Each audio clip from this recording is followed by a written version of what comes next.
नमस्कार। आइए आपके हाथ पर प्रकाश डाल लेते हैं। सबसे पहले मैं बात करने वाला हूँ आपकी कनिष्ठा उंगली के बारे में।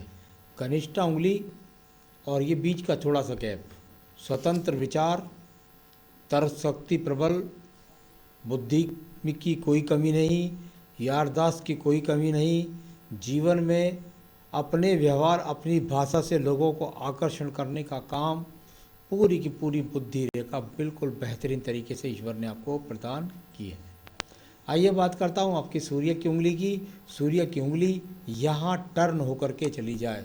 जब व्यक्ति की टर्न होकर के उंगली इतनी चली जाती है तो व्यक्ति अवसरवादी होता है, यानी कुल मिलाकर के मौके पर चौका मारने वाला ऐसा व्यक्ति होता है।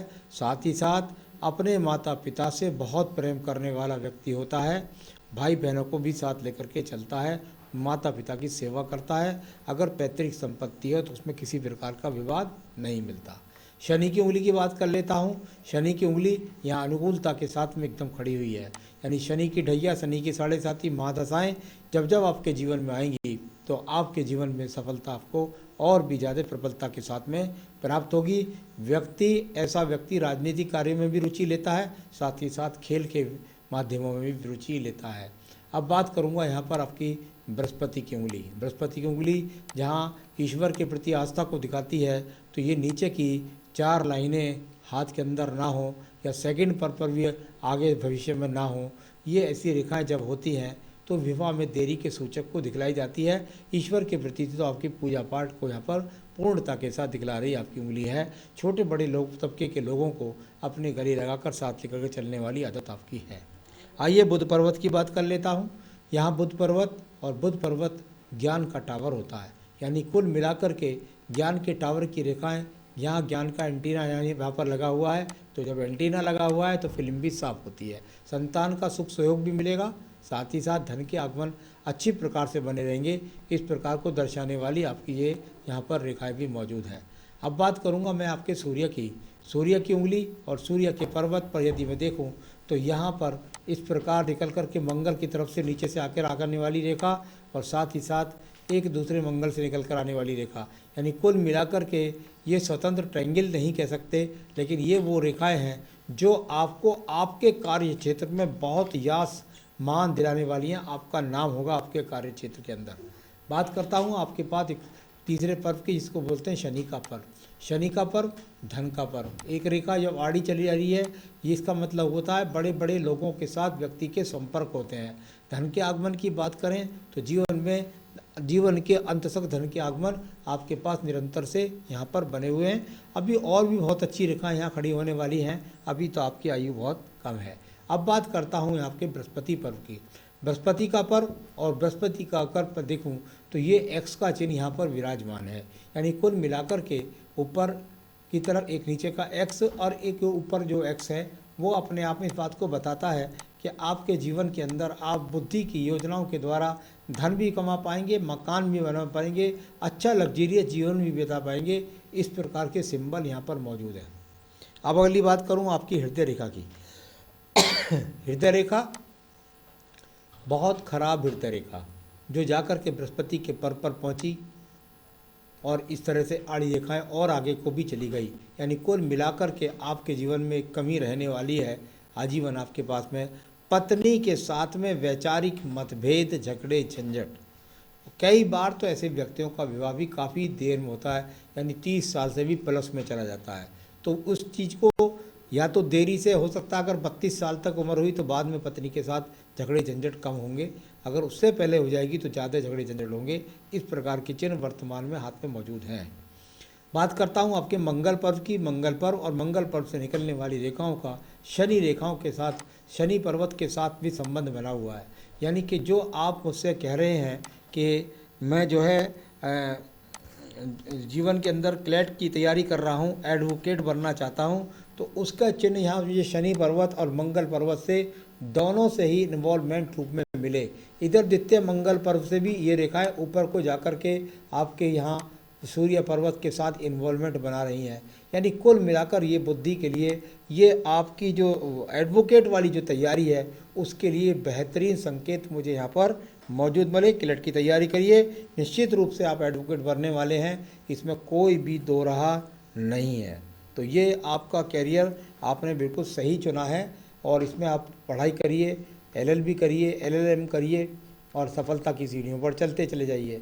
चलिए अब बात करूँगा मैं यहाँ पर आपकी सीधी सीधी बुद्धि रेखा के बारे में। बुद्धि रेखा में शुरू में दीप है, यानी जब शुरू में दीप होता है तो यहाँ थोड़ा सा, यहाँ नहीं, ये दीप नहीं है, ये फिश है। ये तो आगे के लिए आपको तरक्की के लिए, यानी कि ज्ञान में वृद्धि भरने वाली रेखा है। और यहाँ जाकर ये एकदम नीचे ढल जाना, यानी कि आपका टेम्पर लूज हो जाना, ये आपके जीवन के अंदर रहेगा। हो सकता है कि आप आने वाले भविष्य में मतलब ऐसा होगा कि आप अपने आप में क्रोध के ऊपर शायद नियंत्रण नहीं रख पाएंगे, क्रोधी स्वभाव के वकील बनेंगे। यहाँ इस प्रकार को दर्शाने वाली रेखाएं हैं। अभी ऊपर का पर्वत बुध पर्वत भी बहुत ज़्यादा अनुकूल स्थिति में नहीं है, तो कुल मिलाकर के कहीं ऐसा ना हो कि आपकी शिक्षा के लिए या किसी वजह से कोई यहाँ पर आपको थोड़ा सा कर्ज वगैरह भी कुछ लेना पड़ जाए। तो चलिए, यहाँ इस तरह का चिन्ह जब होते हैं तो उनका ये फल भी हो जाता है। अब बात करता हूँ यहाँ पर आपके द्वितीय पर्व के बाद में चंद्र पर्वत की। चंद्र पर्वत, और यहाँ चंद्र पर्वत आपका अनुकूलता के साथ भाग्य रेखा में, यानी कि दूर स्थानों से जुड़ करके, ऐसा नहीं है जहाँ आपके रहने वाले वहाँ से भी जाकर के दूर स्थानों से जुड़ कर के आप या दूर दूर के स्थानों तक आपको यश और मान मिलने वाला है। ये यहाँ से चंद्र पर्वत से निकलने वाली रेखाओं ने मिलाया बताया, तो ये बहुत कुछ अच्छी बात है। बात करूँगा इसके बाद आपकी सीधा सीधा आपकी व्यापारिक रेखाओं के बारे में।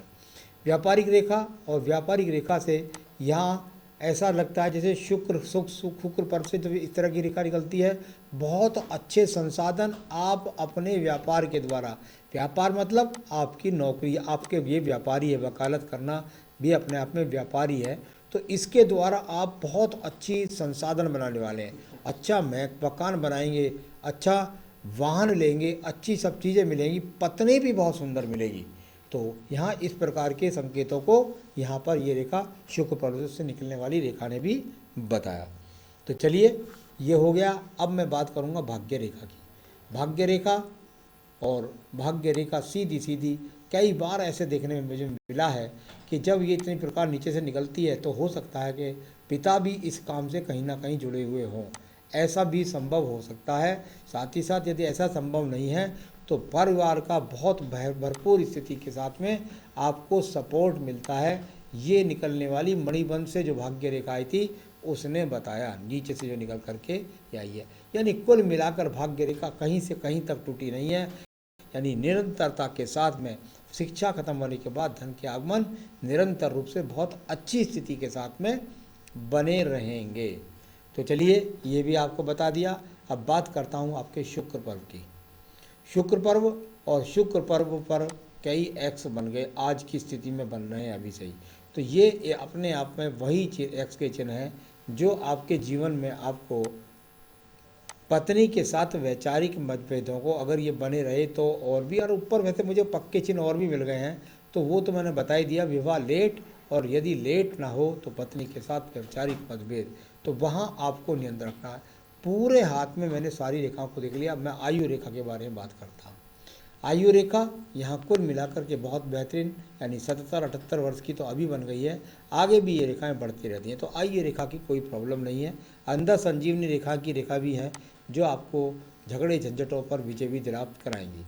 तो यहाँ सब मैंने बताया, ये रेखा निकल करके जा रही है, और ये बुध पर्वत को देखती हैं, शनि पर्वत को देखती हैं, यानी यश मिलता है, सम्मान मिलता है, धन मिलता है, ये सब चीज़ें आपके पास में यहाँ पर मिलने वाली रेखाओं के रूप में पहले भी बता चुका हूँ। तो मैंने आपके सारी हाथ की रेखाओं को, पर्वतों को, सब चीज़ों को पढ़ा। पूरे हाथ में यदि मैं सबसे ज़्यादा अगर चिंतित हूँ किसी चीज़ में, तो वो आपके एक तो लूज मतलब टेंशन के लिए, थोड़ा सा अचानक क्रोध आने के लिए, साथ ही साथ एक थोड़ा सा यहाँ पर अभी स्वास्थ्य की स्थिति को भी आपको ध्यान रखना है। ठीक है, वैवाहिक जीवन तो बात की बात है। अब वर्तमान में टेम्पर लूज ना करें, और थोड़ा थोड़ा स्वास्थ्य का जरूर ध्यान रखें, क्योंकि स्वास्थ्य के संकेत यहाँ पर अभी ठीक नहीं मिल रहे हैं, तो उसको जो है वो करें। बाकी विवाह आप कुंडली मिलान से करेंगे तो आपके जीवन में ज़्यादा अच्छा आपके लिए रहेगा। अब मैं बताता हूँ आप क्या करें कि आप अपने जीवन के अंदर कौन सा नग पहनें जिससे आपको जीवन में सफलता मिले। तो देखिए इसमें यहाँ पर आप पहन सकते हैं एक बेहतरीन सा पुखराज। ये पुखराज आपको वैवाहिक सुख जीवन दिलाएगा, साथ ही साथ शिक्षा में और साथ ही साथ संतान का सहयोग। आपके हाथ में संतान रेखा नहीं है, पत्नी के हाथ से पता लगती है संतान रेखा है, तो वो आपके हाथ के अंदर दिखलाई नहीं पड़ी थी मुझे। तो आपको इन चीज़ों से तो पुखराज दिलाएगा। अब बाकी आप जो है अपनी पूजा में, नित्य पूजा के अंदर मैं आपसे कहूँगा कि आप जो है आदित्य हृदय स्रोत पढ़ें, आदित्य हृदय स्रोत पढ़ें, और साथ ही साथ जो हनुमान अष्टक और रुद्राष्टकम, तीन पूजा आपको करनी है अपनी उन्नति के लिए, अपनी शिक्षा के लिए, अपनी प्रगति के लिए। तो ये आपको बता दिया। तो आगे क्या करें, वकालत करें, health in future, wealth in future. Wealth तो बढ़िया, वो तो मैंने बताई दी, वेल्थ की कोई प्रॉब्लम नहीं है। गवर्नमेंट जॉब, सिविल जज। देखिए हाँ, यहाँ यदि मैं सिविल जज के लिए बात करता हूँ, देखिए अभी कुछ पक्की रेखाओं को बनने में थोड़ा कमी है, तो मैं ऐसा नहीं कह सकता कि आप सिविल जज की तैयारी ना करें। आप जब हो सकता है, क्योंकि आपकी उम्र बहुत कम है, तो वो पक्की रेखाएं आगे वाले वर्षों में बन जाती हैं रेखाएं, तो आप उसकी तैयारी भी अवश्य करें। अभी आप शिक्षा करें और सफलता को प्राप्त करें। नमस्कार।